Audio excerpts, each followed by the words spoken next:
This is the source code for your bubble sort. You will get the same exact output whenever you will execute the source code.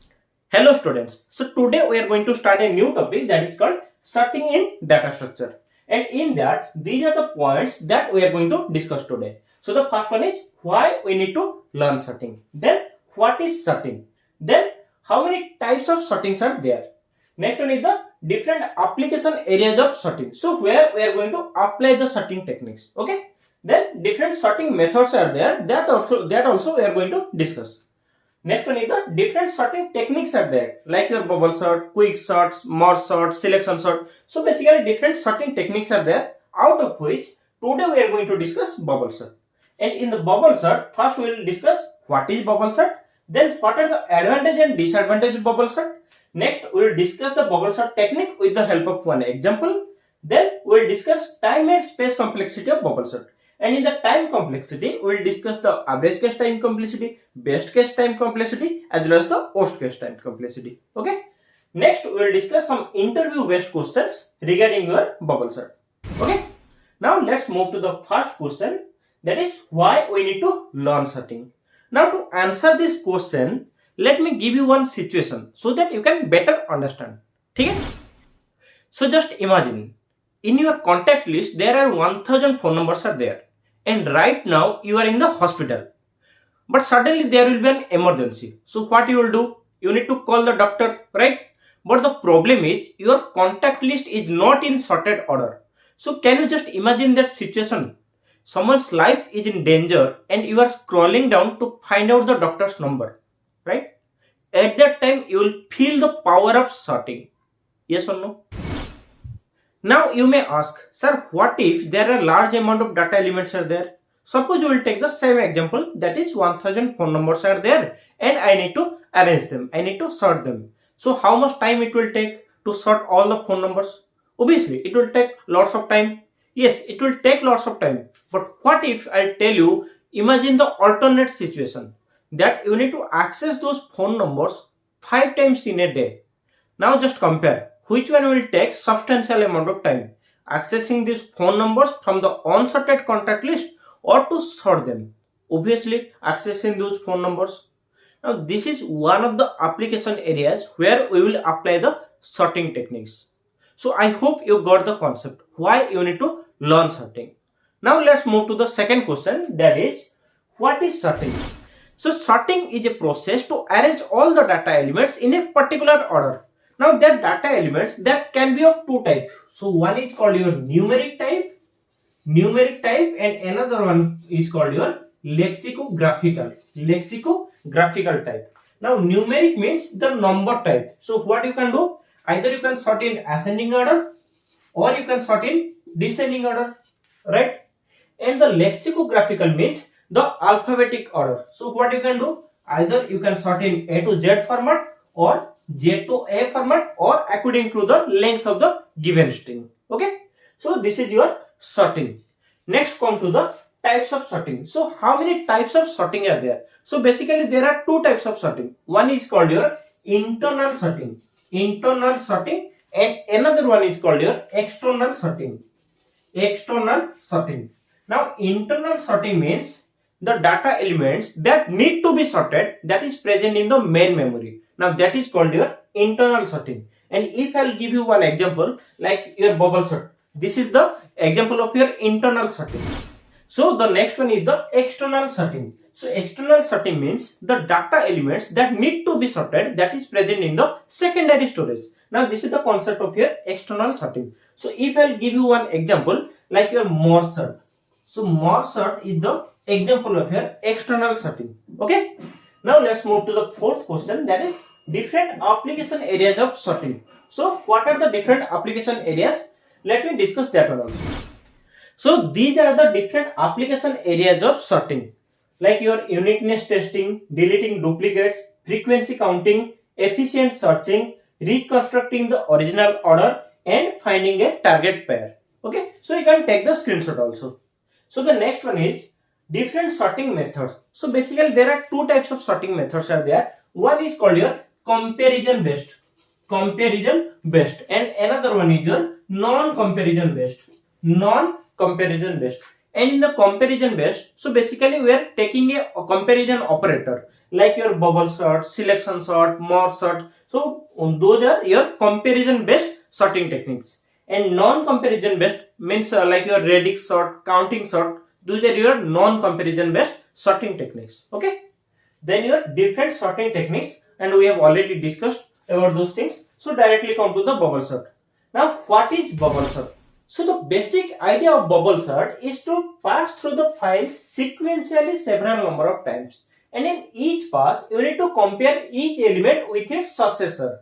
If they are not present in their proper position, then you need to exchange their position or you need to swap their position. That's why your bubble sort is also known as your exchange sort. Okay. Now to explain this concept, let me take one example here. So here I have taken one unsorted array and the number of elements that is present is 5, right? Now what the bubble sort technique is saying, if two adjacent elements, if they are not present in their proper position, then you need to exchange their position. That means, suppose this is x of I, if x of I greater than x of I plus 1, then you need to call the swap function. You need to call the swap function, right? Now that means, so x of I, so in the x of 0 what is present? 13, right? Now if 13 is greater than x of I plus 1, I plus 1 means 0 plus 1, that is 17. So if x of I greater than x of I plus 1, then you need to swap. Now see whether 13 is greater than 17. No, that means no need to swap here, no need to exchange their position. Okay, so what I will write, 13, 17, 7, 9 and 4, and we have compared these two, so nothing to do. Then again I will write 13, 17, 7, 9 and 4. Now I need to compare these two. So x of I means 17, x of I plus 1 means whether 17 greater than 7. Yes, if that is true, then you need to call the swap function, right? So what I will write here, 13, 7, 17, 9 and 4, right? Now again I need to compare these two. So x of I, that is 17, x of I plus 1 means 9. So whether 17 greater than 9, yes, that means I need to swap their position. So here I will write 13, 7, 9, 17 and 4. Now I need to compare these two, right? And again I will change their position. So what I will write here, 13, 7, 9, 4 and 17. Now see, this is your pass 1. This is your pass 1. And after the pass 1, the largest element that is present at its appropriate position. Yes or no? Now you need to do the same thing again and again. That means you need to access the elements, access the array sequentially several number of times. Okay. See, whatever the output you got here after the pass 1, the same exact output I have attached the screenshot of your output and you can compare. Whatever I have written here, the same output you will get there also, and the same unsorted array you will get there also. Okay. Now let's move to the pass 2 and we will repeat the same things until we got the sorted array. Okay. Now in the pass 2, what I will write, now this is my pass 2, and in the pass 2 what I will write, first I will take the same unsorted array, that is 13, 7, 9, 4 and 17, and I will compare these two.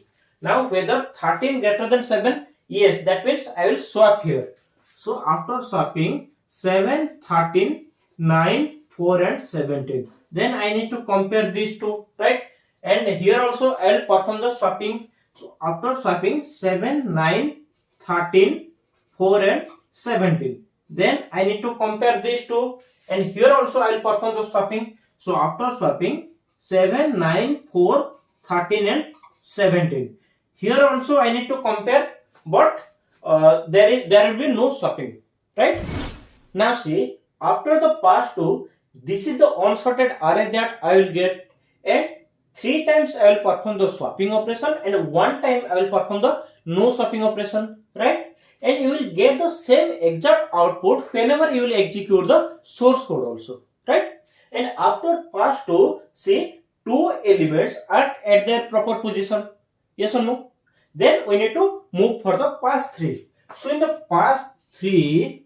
Now this is my pass 3. Now this is the unsorted array that I will get after pass 2, that is 7, 9, 4 and 13 and 17, right? 13 and 17. So I need to compare these two. So no need to perform any swapping operation here. Then 7, 9, 4, 13 and 17. Then I need to compare these two, and here I need to perform the swapping operation. Then 7, 4, 9, 13, 17. Here I no need to do anything. I will write 7, 4, 9, 13 and 17. And here also no need to do anything. So 7, 4, 9, 13 and 17. See, after pass 3, this is the unsorted array I will get, and 3 times I will perform no swapping operation, and only 1 time I will perform the swapping operation. And after pass 3, 3 elements at their proper position. Next, pass 4. In pass 4, this is the unsorted array that I will get after pass 3, that is 7, 4, 9, 13 and 17. Then I need to compare these two. Now here I will perform the swapping operation. So 4, 7, 9, 13, 17. Then this one nothing to do. 4, 7, 9, 13, 17. Then this one nothing to do. So 4, 7, 9, 13, 17. Then this one nothing to do. So 4, 7, 9, 13 and 17. Now see, this is the sorted array that you will get after pass 4, and here I will perform only 1 time swapping operation and 3 times no swapping operation. So if there are 5 number of elements, or if there are n number of elements, that means you need n minus 1 number of passes to sort the array. Okay. So this is the logic for bubble sort, and here I have taken 2 for loop. Now see why. The first for loop I have taken for the number of passes. So if there are n number of elements are there, then how many number of passes I need? That is n minus 1, right? And the second for loop for the number of comparison. Like there are 5 number of elements are there. So if there are n number of elements are there, so how many number of comparison you need? That is also n minus 1, right? That's why here I have written n minus 1, and here also I have written n minus 1. So n minus 1 means, for this example, this is 4 and this is also 4, right? Now let me explain the logic. So let me take this one, the pass 1. So for the pass 1, the I value should be 0. Now 0 less than 4. That means the condition is true. So if the condition is true, I will enter into the body of the first for loop. Now inside the first for loop, another for loop I will get, and in the second for loop, the j value will be 0. So 0 less than 4. Here also the condition is true. So if the condition is true, I enter into the body of the second for loop, right? Now inside the second for loop, now this is the swapping method. This is the swapping method, right? Now what the swapping method is saying, so x of j, if x of j greater than x of j plus 1, then you need to do these things. Now just check it. So what is the value of j? That is 0. So x of 0 and x of 0 plus 1, that is 1. So what is present in x of 0? That is 13. And what is present in x of 1? That is 17. Now see, the condition that is false, because x of 0 means 13. So 13 greater than 17. That means the condition false. So if the condition is false, I will not enter into the body of the if, right? Then I will increase the j value. J plus 1 means 1. So 1 less than 4. Now the condition is true. So if the condition is true, I will enter into the body of the second for loop. Now inside the second for loop, so j value is 1 and 1 plus 1, that is 2. So what is present in 1? That is 17, and what is present in 2? That is 7. So 17 greater than 7. Now the condition is true. So if the condition is true, I will take one temp variable, and in the temp variable I will store the value of j. Now j means 1. So what is present in 1? That is 17. So 17 I will store here, right? Then in the x of j I will store the value of x of j plus 1. Now what is present in j plus 1? That is 7. So 7 I will store in the j, and the temp value I will store in the j plus 1. So what is present in temp? That is 17. So 17 I will store in the j plus 1. That means I will swap their position. I will exchange their position. Now see, after swapping, the value should be 13, 7, 17, 9 and 4. Right? Now I will increase the j value. Now the j value will become 2. So 2 less than 4. The condition is true. So if the condition is true, I will enter into the body of the second for loop. Now x of j. So j means 2. J plus 1 means 3. So 2 3. What is present in x of j? 17. And what is present in x of 3? That is 9. So 17 greater than 9. The condition is true. So if the condition is true, I will enter into the body of the if. I will enter into the body of the if and I will call the swap function. That means I will swap their position. Now see, after swapping, that is 13, 7, 9, 17 and 4. Now again I will increase the j value. Again the condition will be true. So 3 less than 4, the condition will be true. So I will enter into the body of the if statement. Then 3 and 4. So what is present in 3? 17. And what is present in x of 4? 4. So 17 greater than 4. Here also the condition is true. So if the condition is true, I will enter into the body of the if statement and I will call the swap function. So I hope you got the concept and also how I got this unsorted array. See, this is the source code for your bubble sort, and when you will compile and run this source code, it is asking enter how many number of elements you want to insert into the array. Now let me take the same example that we have previously discussed. So here I want to insert 5 number of elements. Those 5 number of elements are 13, 17, 7, 9 and 4. And after every pass, you can check here the same exact output and the same exact number of swapping and no swapping you will get here also. You can take the screenshot of the theory and you can compare here also. Okay? See, whatever we have discussed right now, this is not the optimized source code. Now see why. See, after pass 1, the largest element that is present at its appropriate position, yes or no? Then in the pass 2, no need to compare the second largest element with that one. So this step, this is purely unnecessary. Similarly, after pass 2, 2 elements at its proper position. So in the pass 3, no need to compare the third largest element with the second largest element and the second largest element with the first largest element. Now these two, this is purely unnecessary.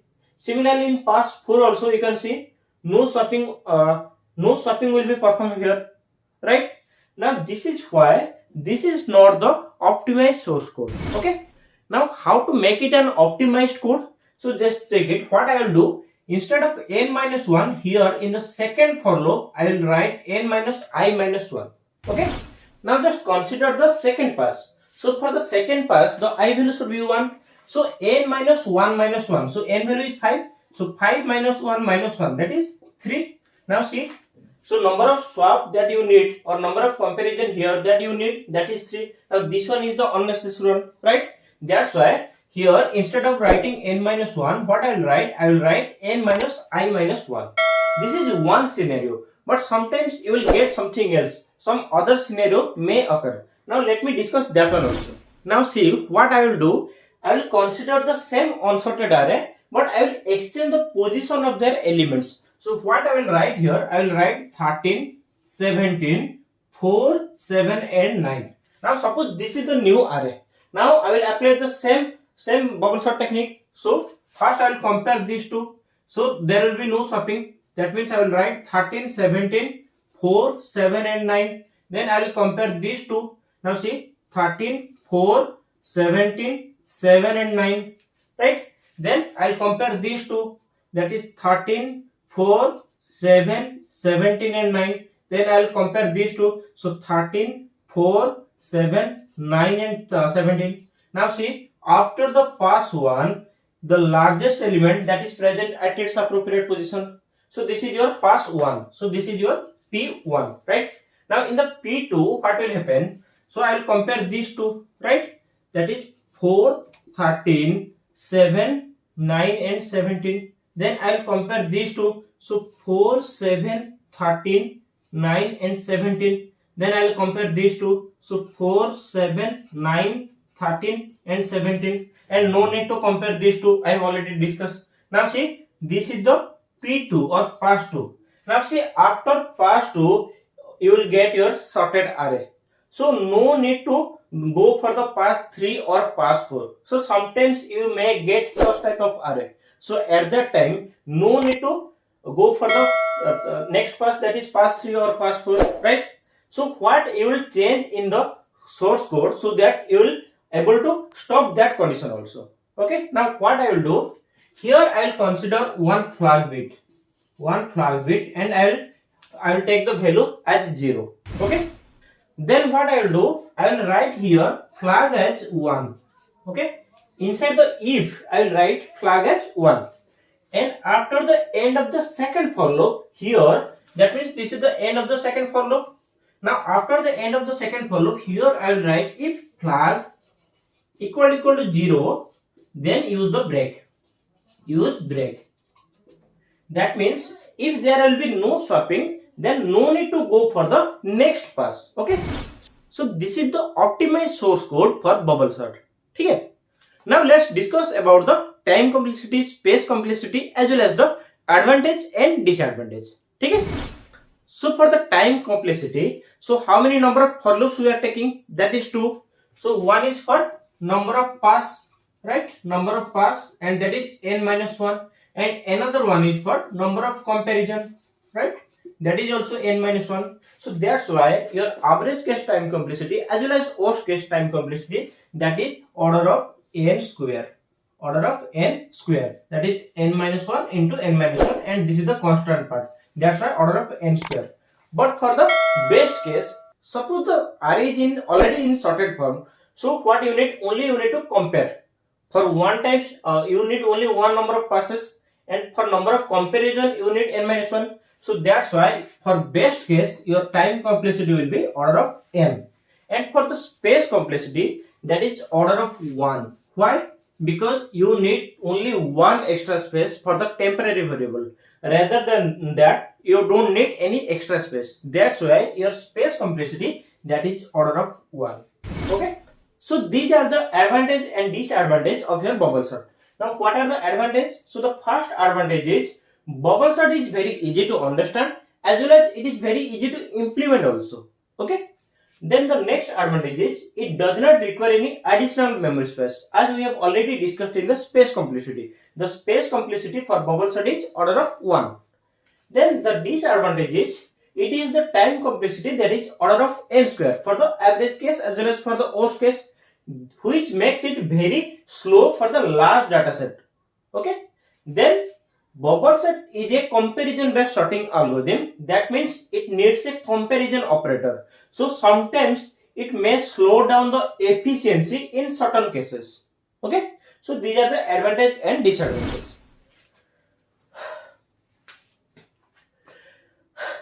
Now let's discuss some interview based questions regarding your bubble sort. So the first one is, does sorting happen in place in bubble sort? Now your answer is yes. Why? Because we don't need any extra space. That's why your bubble sort is in place sorting algorithm. Or you can say this answer also, that is bubble sort performs the swapping of adjacent pair without use of any major data structure. That's why your bubble sort is an in place algorithm. Okay. Next is the bubble sort algorithm is stable? Now here again your answer is yes. Now what is the meaning of stable sort algorithm, or what is stability? That we will discuss in the next video, that is in selection sort. Okay. So I will suggest you must watch that video also. Okay. So I hope you got all the concepts related to your bubble sort. So if you really do, then you can subscribe this channel also. Thank you.